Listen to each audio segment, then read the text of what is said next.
I think it is the general assumption that you all have said that our systems can be invaded that has the American people, we as policymakers concerned, but the average American concerned that there is no privacy anymore. General, do you think in the report next week that you all will ascribe a motivation to Putin for the election attempt?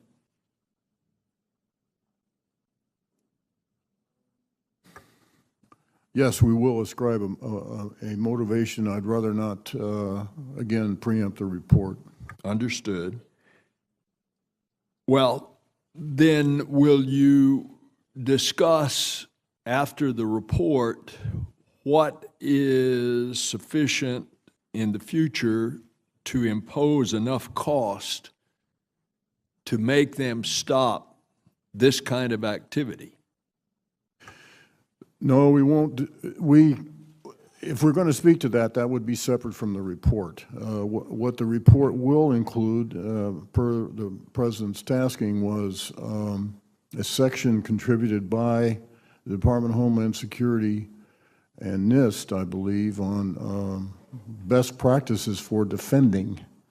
But it does not speak to that which is really out of our lane. That's a policy call. So we're now talking about deterrence.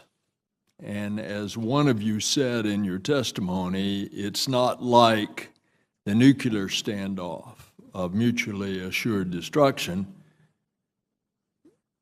because we don't have a particular deterrence now. Would you discuss that? Point I was trying to make is that in the case of nuclear deterrence, there are instruments you can see, feel, touch, measure, weaponry. We've had a demonstration a long time ago of the impact of nuclear weaponry. And that is what creates both the physical substance of deterrence as well as the psychology. And the problem with the cyber domain, doesn't have those physical dimensions that you can measure, see, feel, and touch as we do with nuclear deterrence. So let me give you an example. Help us understand, had the supposed invasion into the Vermont utility been, in fact, an invasion by a foreign power, and ascribed to that was shutting it down, if that had been the case, what would be some of the options that we would do? Well, again, this would be, as I understand it, by the way, it was not, but had it been from, say, malware planted by a foreign power, I think that's something would be very situational dependent as to what to do about it. As I indicated in my remarks, perhaps a cyber reaction to a cyber act may not be the best course of action. Some other form of national power, sanctions, is what we have traditionally used. And as I also indicated, the problem, at least for me, is, and I'll ask others to speak if they want to, is not knowing, if you do retaliate in a cyber context, not knowing exactly what counter-retaliation you'll get back. Now, we go through all kinds of exquisite thought processes on deciding how to react. We try to be very surgical, very precise. We try to gauge what the second-order or unintended consequences might be.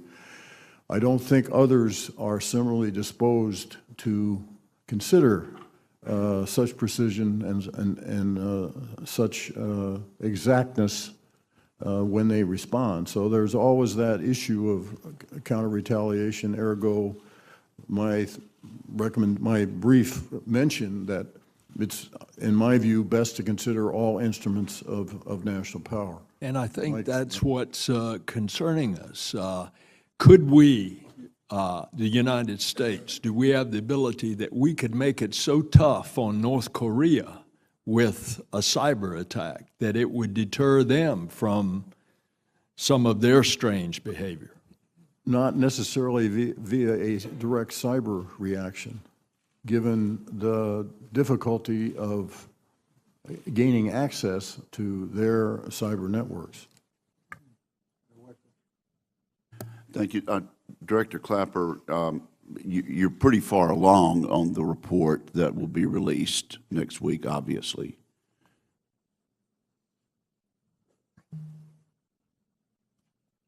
How far along are you, and what do you lack, and how will this be released? Will it be in a classified format? Will you be willing to testify in an open hearing like this, or will we need to go down to the SCIF to hear this? What's planned is a series of briefings in the Congress. I think I have 4 more hearings to do.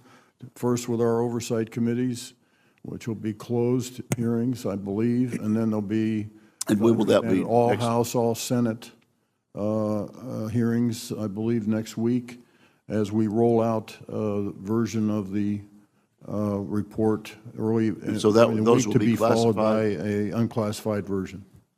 I see. So the public will not hear sources and methods, but you think it'll be fairly convincing without going beyond what? I assure you that I intend to push the envelope as much as I can on, particularly on the unclassified version, because I think the public should know as much about this as possible. This is why I felt very strongly about the statement we made in October. And so we'll be as forthcoming as we can, but there are some sensitive and fragile sources and methods here, which is one reason why we're reticent to talk about it in this setting. Right, and you've said that, and I expect you'll be challenged with some very talented questioners up and down the dais here today on that. And I would have to support what Senator Nelson has said. As regrettable and reprehensible as the hacking of political parties is, I do think Senator Nelson has touched on really the larger issue, which really is the subject matter of this hearing, and that's what the real threats are. And it concerns me that